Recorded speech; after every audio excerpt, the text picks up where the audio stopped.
주님께서 여러분과 함께 성 요한이 전한 거룩한 복음입니다.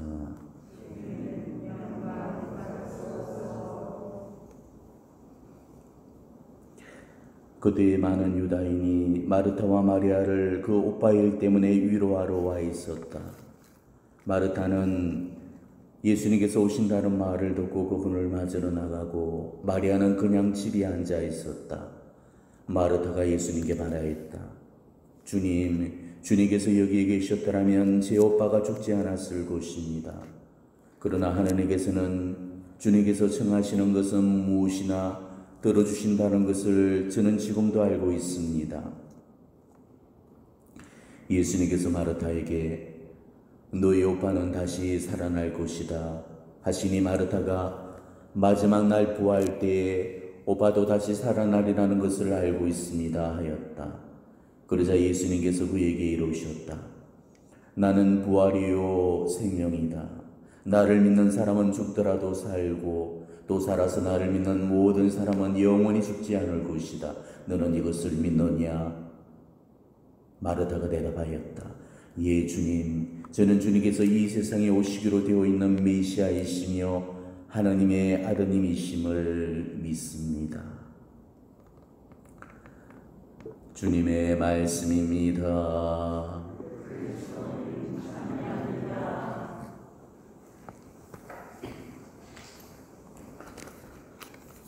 오늘은 성녀 마르타와 성녀 마리아와 성 라자로 기념일이 되겠습니다. 오늘은 원래는 마르타 기념일이죠. 그런데 올해부터 마르타, 마리아, 라자로 이 남매를 함께 기념하는 그 기념일로 바뀌어졌습니다. 지금까지 로마 보편 전례력에는 성녀 마르타 기념일만 수록이 되어 있었어요. 그렇지만 올해부터는 성녀 마르타뿐만이 아니고 성녀 마리아, 성 라자로도 동시에 기념하는 기념일로 지정해서 로마 보편 전례력에 수록이 되어진 겁니다. 왜 그렇게 바뀌어졌는가에 관해서는 명확한 이유가 설명되어 있지 않아서 정확한 이유는 모르겠지만은, 제가 해당 자료를 찾던 중에 그 이유에 관한 간략한 설명을 찾아냈습니다. 교황청 경신성에서 나온 자료인 로마 보편 전례력에서 성녀 마르타와 성녀 마리아와 성 라자로의 경축에 관한 교령에 보면 다음과 같은 그 이유를 밝혀주고 있습니다. 라틴 교회의 전승에서 마리아의 신원은 그리스도께서 부활하신 다음 나타나신 막달레나인지, 마르타의 동생인지, 주님께서 죄를 용서하셨던 죄 많은 여자인지 불확실했다. 따라서 로마 보편 전례력은 7월 29일을 마르타의 기념일만 수록하도록 했다. 하지만 오늘날 로마 순교록에 관한 최근 연구는 7월 29일과 같은 날 마리아와 라자로도 기념하는 근거를 입증함으로써 해결책을 찾았다.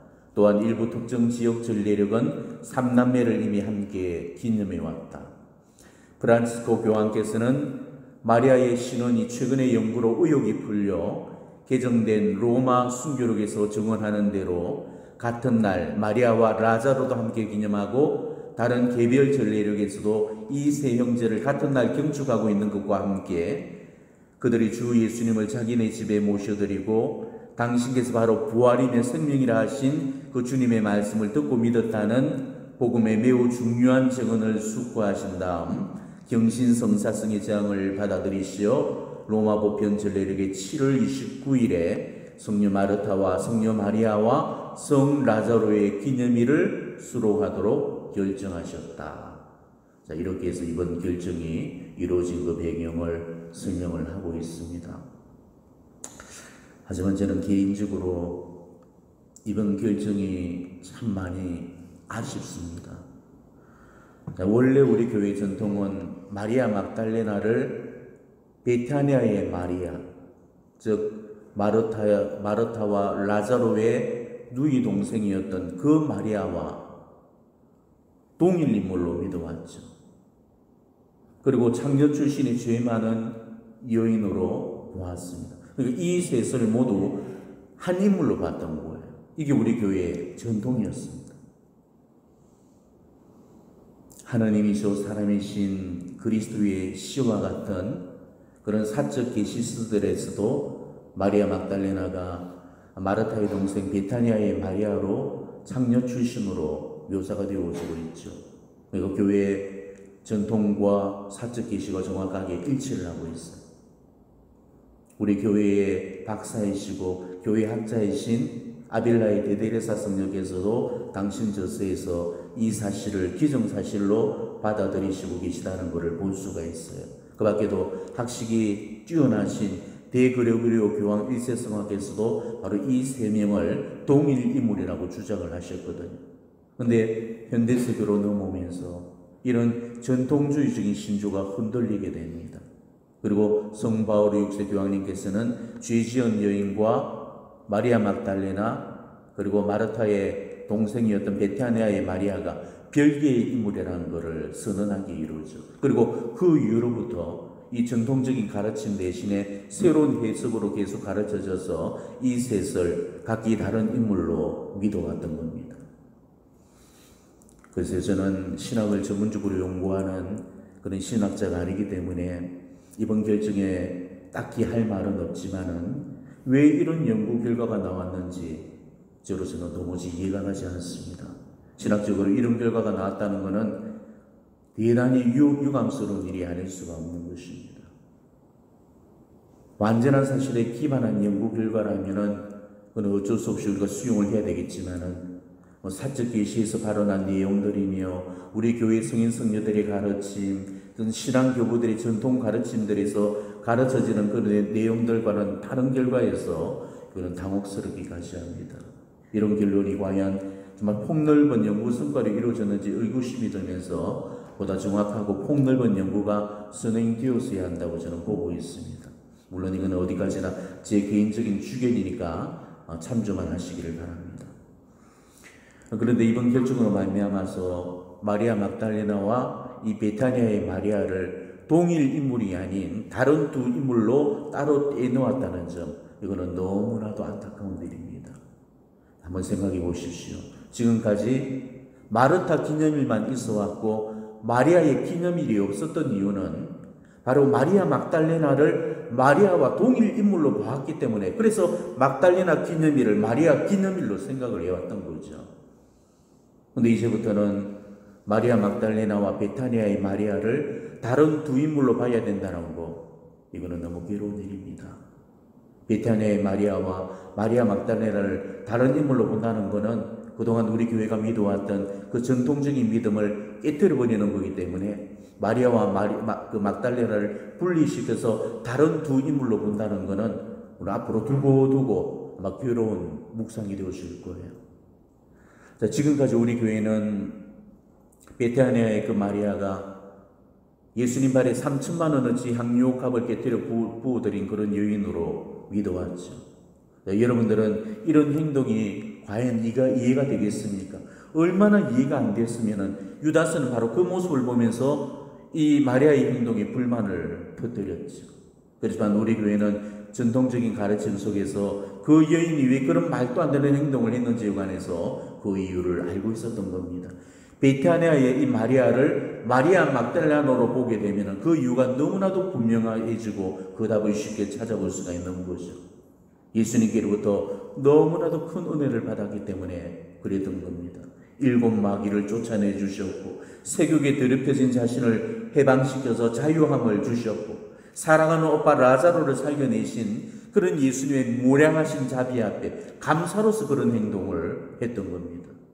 근데 이제 더 이상은 그런 즐거운 묵상도 더 이상 못하게 되었죠. 베타니아의 마리아와 마리아 막달레나를 다른 인물로 분리시켜서 아니라고 선언을 해버렸기 때문이죠. 게다가 마리아 막달레나를 지금은 기념일에서 축일로 격상시켜 놓았습니다. 원래는 마르타도 기념일이었고 마리아 막달레나도 기념일이었는데 마리아 막달레나만 축일로 격상이 되어졌습니다. 이거는 마리아 막달레나가 베타니아의 마리아와는 다른 인물이라는 것을 암시하는 단서가 되는 거죠. 만약에 동일 인물이라면은 마르타한테는 기념일 등급을 부여하면서 마리아한테만 축일 등급을 부여할 까닭이 없는 거잖아요. 아무튼 이런 여러 가지 중앙상으로 볼 때 정말 이번 결정은 제 개인적으로는 아쉬움이 많이 남는 그런 결정이라는 생각이 듭니다. 아무튼 우리는 순명의 의무만 있기 때문에 교회의 그런 결정들을 존중해야 됩니다. 교회 가르침에 만일 잘못이나 오류가 있다면 언젠가는 성령께서 그 오류를 바로잡아 주실 줄로 믿습니다. 오늘 주기를 맞은 이 세 분은 남매시간으로 예수님과는 아주 각별한 관계에 있었던 분이었습니다. 복음에서도 언급되고 있듯이 예수님께서는 자주 이 집을 방문을 하셨죠. 그리고 라자로가 죽었다는 그 소식을 듣고 예수님께서는 눈물을 흘리면서 애통해 하셨고, 몸소 라자로의 무덤으로 달려가서 라자로를 소생시켜 주시는 그런 놀라운 사랑을 보여주시기도 하셨습니다. 자, 우리가 이것만 보더라도 예수님께서 이 세 남매를 무척이나 아끼셨다는 사실을 알 수가 있죠. 이거는 이 세 남매가 예수님을 그만큼 사랑했다는 그런 증거가 되어지는 겁니다. 자, 그렇다면은 이 세 남매가 어떻게 해서 성인 성녀가 되었을까? 도대체 무슨 공로가 있어서 이분들이 성인 반열에 올랐을까? 성인이 되셨다는 것은 분명히 우리가 본받아야 될 점이 있다는 것을 의미하고 있는 겁니다. 다른 건 다 놔두고서라도 이 세 남매에게 본받아야 할 점이 뭐겠습니까? 그건 바로 첫 번째로는 예수님과 각별한 관계를 맺고 있었다는 것, 그리고 남매들이 나란히 완덕을 이뤘다는 거죠.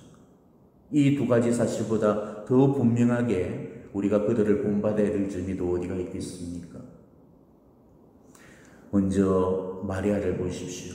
마리아는 언제나 예수님의 발치에 앉아서 예수님을 응시하고 관상하면서 침묵 속에 침잠이 있었습니다. 그래서 예수님께로부터 마리아는 참 좋은 몫을 택했다는 그런 칭찬과 인정을 받았죠. 자, 예수님의 인정과 칭찬은 그의 삶이 예수님께서 원하신 삶이라는 결정적인 증거가 되어집니다. 마리아는 바로 성체 중심의 삶을 살았던 표본이었던 거죠. 우리가 성체 대전 앞에 머물러서 예수님을 바라보고 예수님을 관상하는 그는 너무나도 좋은 몫이고, 그것은 마리아의 삶과 일치하는 길이고 예수님께서 기뻐하시는 그런 일이 되어지는 겁니다. 또 마르타는 어떻습니까? 예수님을 시중 들고 봉사한 대표적인 표본이죠. 우리가 예수님을 위해서 어떻게 헌신해야 되는지 마르타는 온몸으로 그것을 드러내고 증거를 했습니다. 죽은 오빠를 방문하러 오신 예수님을 맞이하기 위해서 뛰어나갔던 그 마르타가 예수님께서 나는 부활이요 생명이다. 나를 믿는 사람은 죽더라도 살고 또 살아서 나를 믿는 모든 사람은 영원히 죽지 않을 것이다. 너는 이것을 믿느냐? 라고 이야기하셨을 때 예수님 앞에 내어놓은 신앙 고백이 뭐였죠?